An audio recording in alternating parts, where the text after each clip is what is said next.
नमस्कार, मैं रवीश कुमार। हमारे देश में रोजाना दर्जनों प्रदर्शन होते हैं। विधायक से लेकर प्रधानमंत्री के खिलाफ नारेबाजी होती है।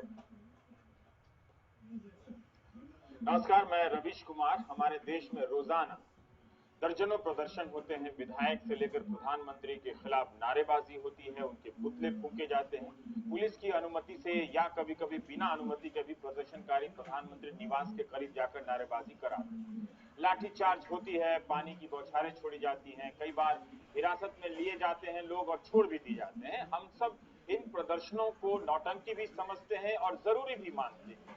देश भर में ये प्रदर्शन क्रिएटिव होते चले जा रहे हैं। अचानक सैनिकों का समूह जंतर मंतर से उठकर वित्त मंत्री के घर को घेर लेता है।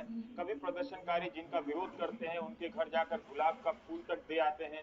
बल्कि यही हुआ है, हो रहा है। पहले शहरों के हड़ताली चौक तक धरना प्रदर्शन सीमित हुआ करते थे, लेकिन अब तो मंत्रियों के घर के सामने प्रदर्शन होने लगे हैं। लेकिन क्या आपने कभी सुना है कि इन प्रदर्शनकारियों को शहर से निकाल दिया गया, इन्हें उस शहर से 7 महीने के लिए निलंबित कर दिया गया, इन प्रदर्शनकारियों को अगले 1 साल तक के लिए प्रधानमंत्री या मुख्यमंत्री निवास के आसपास जाने से मना कर दिया गया, इनके पांव में जीपीएस बांध दिए गए ताकि पता चले कि ये वहां तो नहीं जा रहे हैं जहां नहीं जाने के लिए कहा गया है। क्या आपने कभी ऐसा सुना है? बल्कि धरना प्रदर्शन के दौरान पानी की धार से मार खाकर कई नेता शाम को कुर्ता बदलकर टीवी स्टूडियो में आ जाते हैं और जमकर प्रधानमंत्री से लेकर मुख्यमंत्री तक की आलोचना करते हैं। खूब मार पिटाई होती है।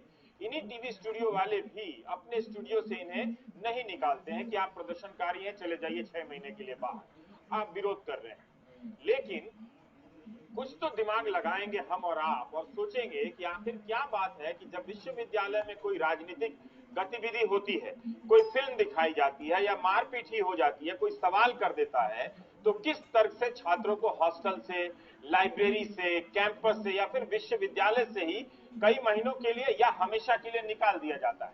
ऐसा क्यों है? क्या ये दादागिरी या सामंतगिरी नहीं है कि मारपीट हो जाने या सेमिनार करने से रोकने के लिए छात्रों को 7 महीने के लिए कैंपस से निलंबित कर दिया जाए? दूसरा बड़ा सवाल यह है कि आधुनिक समाज और समय का दावा करने वाले हम और आप क्या ये अपनी आंख से देख पाते हैं कि हमारी संस्थाएं आधुनिक हैं भी या नहीं?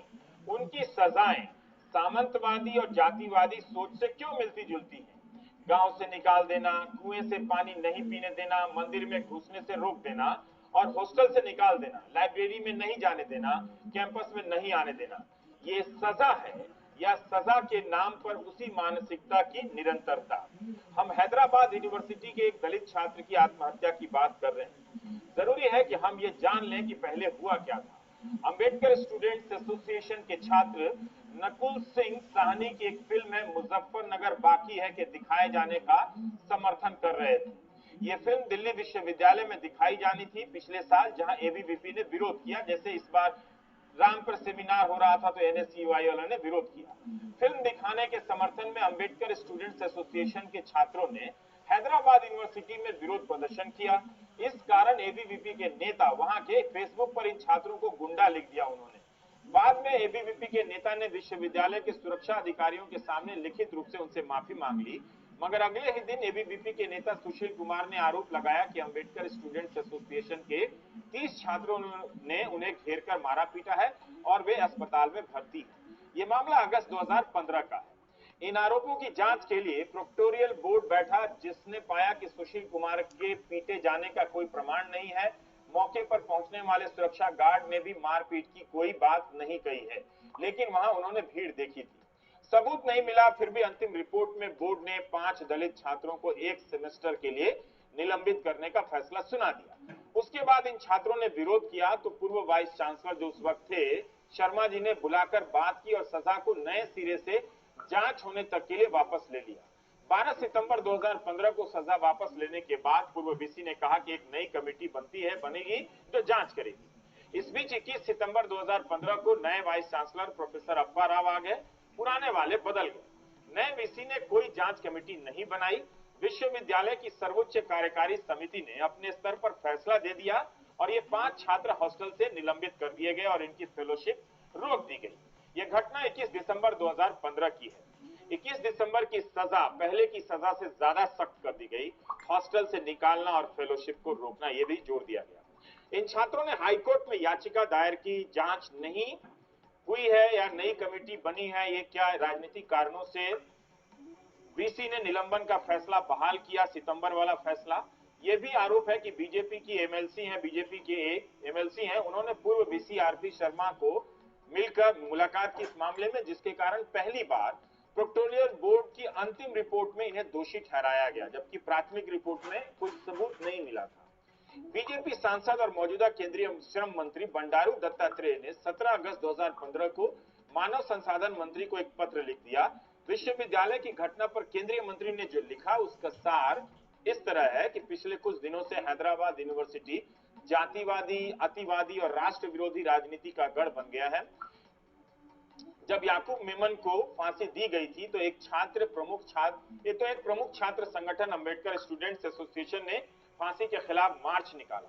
जब एबीवीपी के नेता ने इसका विरोध किया तो उनके साथ मारपीट हुई और नतीजे में उन्हें अस्पताल में भर्ती कराया गया। दुखद बात है कि विश्वविद्यालय प्रशासन ऐसी चीजों को चुपचाप देखता रहा। मेरे लिखने का उद्देश्य यह है कि मैं हैदराबाद यूनिवर्सिटी में जो हो रहा है उससे आपको अवगत कराऊं। मुझे पूरी उम्मीद है कि आपके नेतृत्व में कैंपस में जो चीजें हो रही हैं उनके बेहतरी के लिए बदलेगी।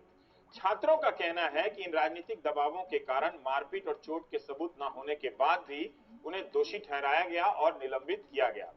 10 दिनों से ये छात्र हॉस्टल के बाहर प्रदर्शन कर रहे थे अपने निलंबन वापस लिए जाने की मांग को लेकर। किसी ने उनसे बात करने का प्रयास किया या नहीं, अब ये जांच का विषय है। यह भी बात जांच होनी चाहिए कि विश्वविद्यालय के शिक्षकों ने इन छात्रों का साथ दिया या नहीं। यह भी जांच होनी चाहिए कि विश्वविद्यालय के दलित शिक्षकों ने, अधिकारियों ने क्या किया, क्या उन्होंने इनका साथ दिया या वे भी चुप रहे सिर्फ इसलिए कि वीसी की सत्ता को विश्वविद्यालय के शिक्षक चुनौती नहीं दे सकते।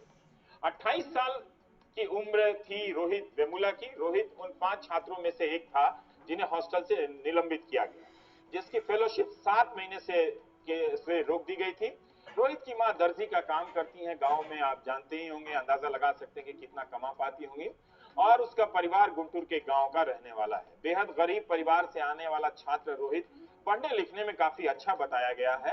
रोहित ने रविवार को आत्महत्या कर ली। उसने हमारे आपके लिए एक पत्र लिखा है। इस पत्र को हम और आप कई तरह से पढ़ सकते हैं, पढ़ेंगे ही, लेकिन जरा सोचिए, अगस्त 2015 का मामला क्या 18 जनवरी 2016 तक नहीं सुलझाया जा सकता था? क्या ये ऐसा मामला था? जाहिर है इस मामले में राजनीति हुई होगी और हो भी रही है। अगर विश्वविद्यालय ईमानदार प्रयास करता तो दोनों गुटों में सुलह करा सकता था। कम से कम मुजफ्फरनगर बाकी है वो दिखा सकता था। सरकार पारदर्शिता और लोकतंत्र में यकीन करती है तो उसे सरकारी चैनलों से भी दिखा सकती थी। जिस विश्वविद्यालय से ऐसे मामले नहीं सुलझ सकते, रोहित की खुदकुशी उसकी प्रशासनिक क्षमता और नीयत पर भी सवाल करती है।